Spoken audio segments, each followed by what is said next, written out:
एक राजा ने अपने महल में गरीबों के लिए भोजन तैयार कराया, लेकिन दुर्भाग्यवश खीर में एक सांप गिर गया।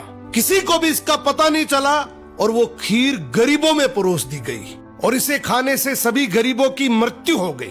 ये देखकर राजा के होश उड़ गए। उसे लगा कि उस पर गरीबों की हत्या का पाप लग गया। पश्चाताप में वो अपना महल और राज्य छोड़कर जंगलों की ओर निकल पड़ा। उसने सोचा कि शायद तपस्या से उसे इस पाप से मुक्ति मिल सके। चलते चलते वो एक गांव में पहुंचा। गांव के चौपाल में बैठकर उसने पूछा कि क्या इस गांव में कोई ऐसा परिवार है जो सादा जीवन और भक्ति में विश्वास रखता हो। गांव वालों ने बताया कि यहाँ एक भाई बहन रहते हैं जो बहुत ही सादगी और भक्ति से जीवन बिताते हैं। राजा उसी घर में ठहर गया। अगली सुबह राजा ने देखा कि वो लड़की ध्यान में बैठी हुई है। आमतौर पर वो जल्दी उठकर घर का काम और नाश्ता बना लेती थी, लेकिन उस दिन वो काफी देर तक ध्यान में लीन रही। जब वो ध्यान से उठी तो उसके भाई ने कहा, बहन आज तुम देर से उठी हो, घर पर एक मुसाफिर ठहरा है, नाश्ता कराकर उसे जल्दी भेजना था। लड़की ने शांति से कहा, भैया ऊपर धर्मराज के दरबार में एक बहुत उलझा हुआ मामला चल रहा था, उसी पर ध्यान लगा था, इसलिए देर हो गई। भाई ने पूछा, कैसा मामला?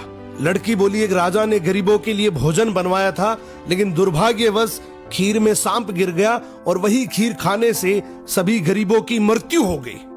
अब धर्मराज ये तय नहीं कर पा रहे हैं कि इस पाप का दोष राजा को लगे या उस सांप को या फिर उस नौकर को जिसने बिना जांचे खीर परोस दी थी।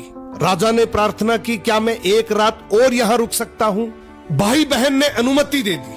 उधर गांव की चौपाल में दिन भर लोग बातें करते रहे कि पता है फला राज्य के राजा ने अपने राज्य के गरीबों को हटाने के लिए उन्हें जहरीला भोजन खिलाकर मरवा दिया।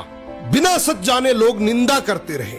अगली सुबह लड़की फिर ध्यान में बैठी। ध्यान पूरा होते ही वो अपने काम में लग गई। राजा ने उससे पूछा, बेटी अब बताओ गरीबों की मृत्यु का पाप आखिर किसे लगा? लड़की ने शांत स्वर में कहा, वो पाप उन लोगों को लगा जो चौपाल पर बैठकर बिना सच जाने निंदा कर रहे थे। राजा की आंखें भर आई, ये जानकर कि वो इसका दोषी नहीं है। जिंदगी में याद रखना, दूसरों के पाप गिनने वाला इंसान अक्सर अपने सर पर सबसे बड़ा पाप उठा लेता है।